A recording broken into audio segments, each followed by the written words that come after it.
N'hésitez pas à liker la vidéo, et si vous êtes nouveau sur cette chaîne, abonnez-vous et activez la cloche pour ne rater aucune de nos nouvelles vidéos.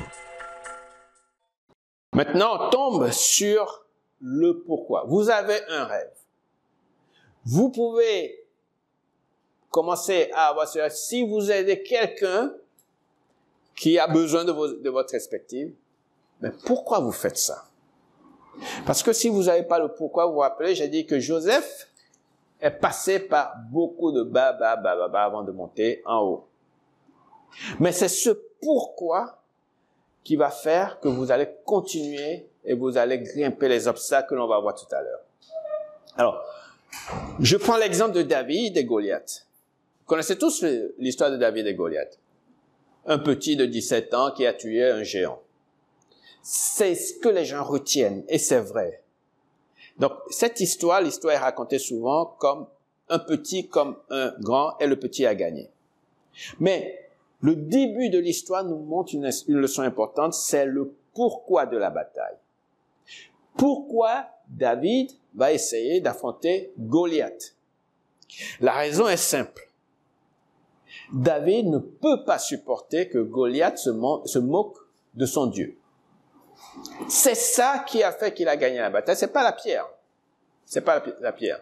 On dit souvent qu'il avait 5 pierres et puis et s'il loupait Goliath d'une pierre, il va utiliser le deuxième, troisième. Moi, j'ai une autre théorie sur ça. Ça, c'est une petite parenthèse que j'ouvre. Ma théorie, c'est que il y a un autre passage qui nous dit que Goliath avait 4 frères. Donc peut-être que David se dit, ok, je prends le grand là d'abord. Peut-être que les 4 vont se montrer, eh bien, j'ai 4 autres pierres pour aussi les abattre.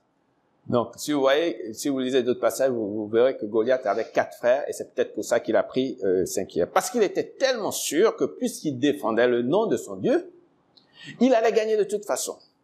C'est pas une question de petit contre grand, il se trouve qu'il était grand. Ça aurait pu être un autre petit qui se moque de son Dieu. David allait faire la même chose.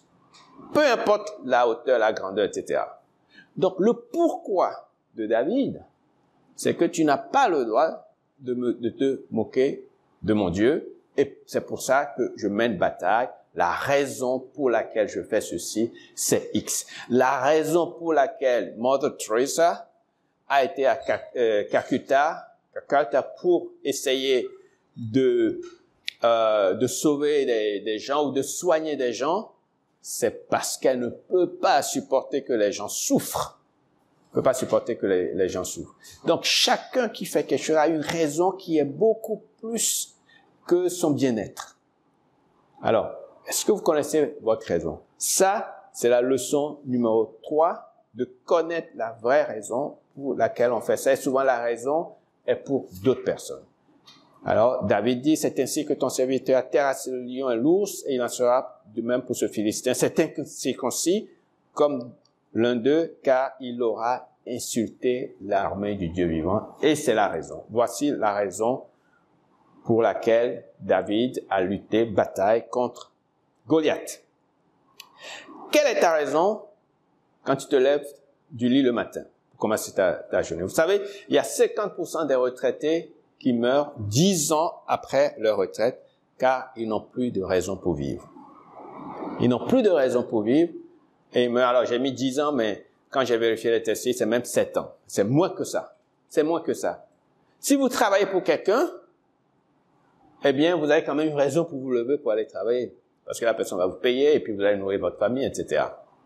Là, on est dans la période du Covid-19.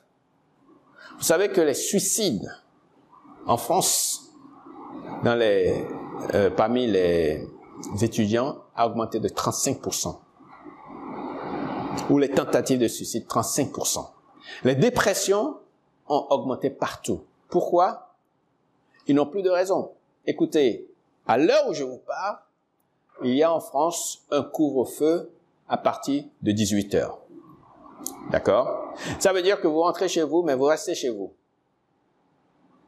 Les étudiants sont là, beaucoup d'entre eux, pour créer de la camaraderie Et après, on dit, bon, tu sais, moi, je fais partie de telle promotion. Ah oui, moi aussi, je fais partie de telle promotion, je te connais, etc., etc. Maintenant, les gens font partie d'une promotion, ils se connaissent même pas parce que c'est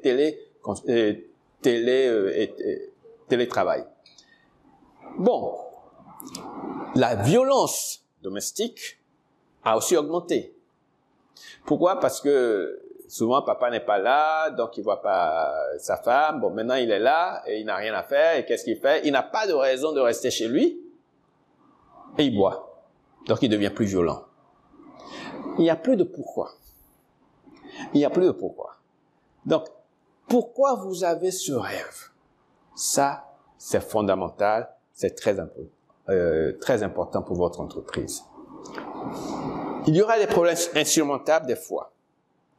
Des déceptions, des tricheries, des problèmes de cash flow, ou même vous n'aurez pas l'argent pour payer vos travailleurs. Vous aurez des problèmes familiaux. Vous aurez des problèmes avec vos enfants. Vous aurez des problèmes avec vos parents. Vous aurez des problèmes avec des voisins. Quelle sera la raison qui vous fait lever le matin? Le pourquoi doit dépasser vos propres besoins. Juste gagner de l'argent n'est pas suffisant. Donc là, il faut creuser vraiment pour savoir pourquoi vous faites ce que vous faites. Une fois le pourquoi trouvé, il faut être résolu pour achever ce rêve. Voilà. Il faut être tellement déterminé que rien ne peut vous décourager.